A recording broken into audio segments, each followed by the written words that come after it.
남자들끼리 모아둔 술자리에선 절대 빼놓을 수 없는 이야깃거리가 바로 군대인데요. 대한민국 남성이라면 누구나 군대 무용담 한두 개씩은 가지고 있기 마련입니다. 그러다가 군대에서 누가 더 사격을 잘했었는지 특등사수를 해봤는지를 가지고 다투기도 하는데요.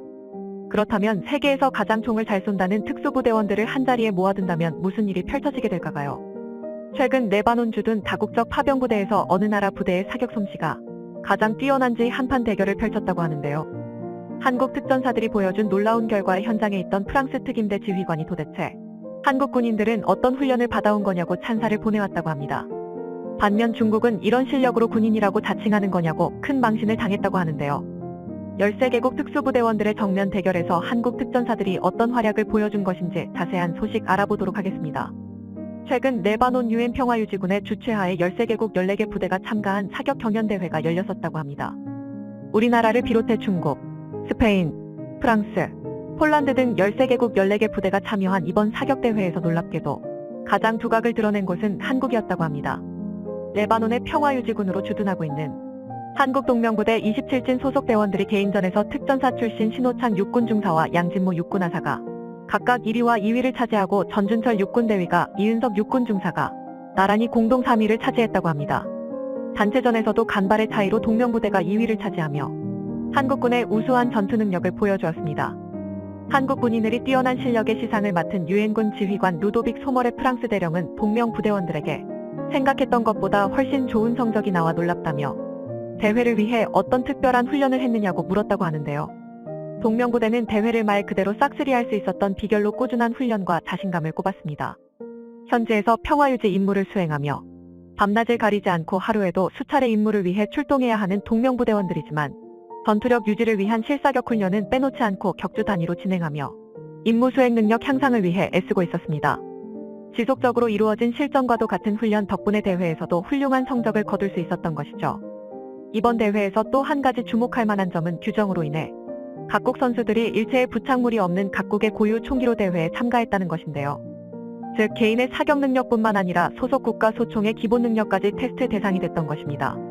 특전사 출신 동명부대 대원들은 국산 무기인 KECA 소총을 들고 출전하여 우수한 성적을 거둬 한국 군인들의 전투력과 함께 국산 소총의 우수함까지 증명해냈습니다. 특히 KECA 소총의 우수한 성능과 높은 구조적 안정성이 대회에서도 훈련과 같은 결과를 내놓을 것이란 믿음을 주어 흔들리지 않는 자신감을 갖출 수 있게 해주었다고 말했습니다. 타국 선수들도 총기 제식명과 한국에서 만든 총인지를 물으며 KECL에 큰 관심을 보여주었다고 합니다. KECL은 군대를 다녀오셨을 남성분이라면 아주 익숙할 KE 소총의 개량형인데요. 우수한 성능을 갖추고 있으나 확장성이 제한당했던 기존 KE 소총에 각종 부착물을 원하는 곳에 장착할 수 있는 피카티니 레일을 적용한 것이었습니다. 이를 통해 체형에 맞게 부착물과 길이 조절이 가능해 사격 시 반동 억제 능력을 높이고 최적의 사격 자세를 취할 수 있도록 개선된 것이죠. 또한 기존 엎드려 쏴 사격 자세를 기준으로 설계되어 지나치게 길고 불편하다는 비판을 받았던 개머리판 역시 5단계 조절이 가능한 새로운 개머리판으로 변경되었습니다.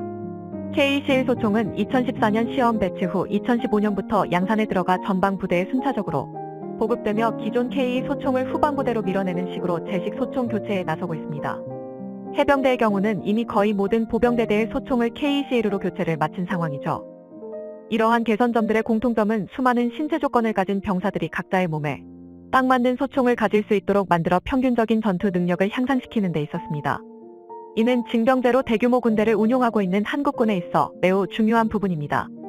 직업군인으로 이루어진 모병제 국가에서는 군인 한 명이 하나의 소총을 소유하며 자신에게 맞게 커스텀 및 관리가 가능하지만 길어야 2년이 지나면 다른 병사에게 총기를 넘겨야 하는 한국군의 특성상 총기를 개인에 맞추기란 불가능한 것이 현실입니다. 하지만 KECL은 확장성을 늘려 병사 개인의 신체에 맞도록 총기를 조절하는 것을 기존 KE 소총에 비해 훨씬 편리하도록 만들어졌습니다. 조금의 조작을 통해 병사 개개인의 전투력을 비약적으로 늘릴 수 있게 된 것이죠. 앞서 한국이 유엔군 사격대회에서 높은 성적을 얻을 수 있었던 이유도 한국군의 이러한 특성이 반영된 결과이기도 한데요. 조준경, 보조손잡이 등 부착물이 장착되면 총기의 명중률이 높아지는 것은 당연한 사실이나 수십만에 이르는 국군 전부에 광학장비를 보급하기에는 비용과 관리 측면에서 문제가 발생하기 쉽습니다. 때문에 한국군의 디폴트 사격훈련은 부착물을 부착하지 않은 기본 소총의 가늠자 가늠쇠로 진행되는 게 기본이었기 때문에 부착물을 모두 제거한 사격대회에서도 한국군은 별반 어려움을 느끼지 않았던 것이었죠. 그렇다고 한국군이 광학장비, 손잡이 등과 같은 부착물을 등한시하고 있는 것은 또 아닙니다. 이미 예전부터 특수부대에서는 전투력 향상을 위해 각종 총기 부착물들을 널리 사용하고 있고, 워리어 플랫폼 사업을 통해 KEC-1 소총을 보급받은 전방부대를 중심으로 보급형 광학장비가 보급되고 있어 2024년까지 완료될 상황입니다. 반면 그동안 거들먹대다가 망신을 한 곳이 있었으니 바로 중국입니다.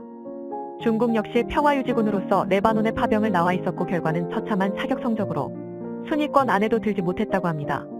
중국은 그동안 유엔에서 가장 많은 평화유지군을 파견해 온 국가로서 유엔 파견군 중 가장 정예이며 최신식 군대라고 자부하고 있었는데요.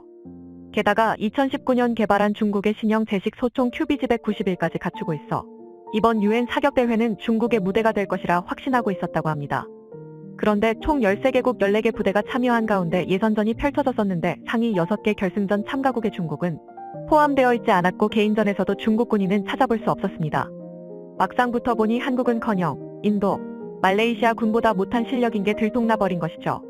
중국 평화유지군은 규모는 크지만 처참한 임무 수행률 덕분에 국제단체로부터 많은 비난을 받아왔었습니다. 심지어는 유엔군 역사에 남을 대형 사고를 치기도 했는데요. 2016년 남수단에서 민간인 지원 활동을 이어오던 미국의 시민단체에서 보고서를 통해 중국 파병 병력이 남수단 수도 지바에서 벌어진 무장 충돌 과정에서 민간인 보호구역과 부대 주둔기지를 버리고 도주했다고 폭로했었습니다. 이에 중국 국방부에서 즉시 악의적인 조작이라며 중국 측 평화유지군 병력은 거점에 남아 있었으며 신속하게 증원부대를 구성해 부상한 군인들을 구조하는 한편 평화유지 임무를 계속 수행했다고 반박했다요. 그러자 시민단체 측에서는 추가 보고서를 통해 당시 중국 평화유지군이 무장세력의 공격에 무기와 탄약까지 내던지고 난민촌을 버리고 도주했었다고 당시 현장을 목격했던 민간인, 국제인권단체, 군인 등을 취재한 내용을 공개해버려 중국의 반박이 거짓말이었음을 밝혀냈습니다. 게다가 당시 중국 측 군인들이 유엔 기지에 있던 피난민을 향해 최루탄을 발사하거나 공격당하고 있는 인권단체 인사를 방치하기도 하며 난민촌 주변 치안도 전혀 신경 쓰지 않아 왔었다는 사실까지 보고서를 통해 드러났습니다. 이름만 평화유지군이지 평화유지에는 전혀 관심도 능력도 없었다는 사실이 드러난 것이죠. 반면 동명부대와 같은 한국평화유지군은 국제단체와 현지 주민들을 대상으로 호평을 받으며 국제활동을 이어오고 있습니다.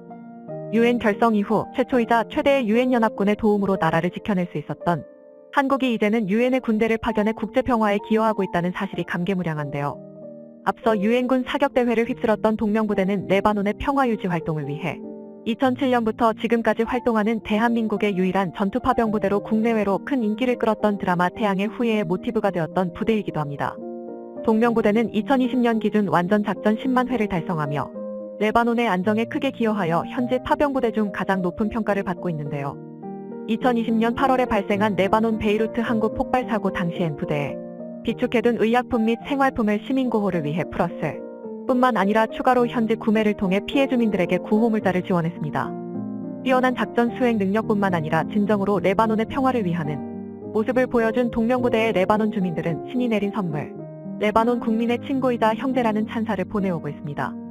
한국 파병부대들이 세계 어떤 나라들보다 호평받는 이유는 현지 주민들에게 인간적으로 다가간다는 점 때문인 것 같은데요. 한국 한 파병부대에는 반드시 지켜야 할 이론칙이 있다고 합니다. 바로 주민들에게 식량을 나눠줄 때 절대로 던져서 주지 말라는 것인데요. 고통받는 사람들에게 도움을 주러 온 것이지 동물에게 먹이를 주러 온 게 아니라는 것을 명심하라는 것이죠. 이러한 마음가짐 덕분인지 한국 파병부대는 특히 민사작전 수행에서 뛰어난 모습을 보여주고 있어 여러 선진국 파병부대의 모범이 되고 있습니다. 지금 이 순간에도 2억만 리 타지에서 대한민국을 대표하여 국제평화에 힘쓰고 있는 파병부대 대원 여러분에게 열렬한 박수를 보내봅니다. 시청해주셔서 감사합니다. 영상이 도움이 되셨다면 구독과 좋아요 부탁드리며 다음에 더 유익한 영상으로 찾아뵙도록 하겠습니다.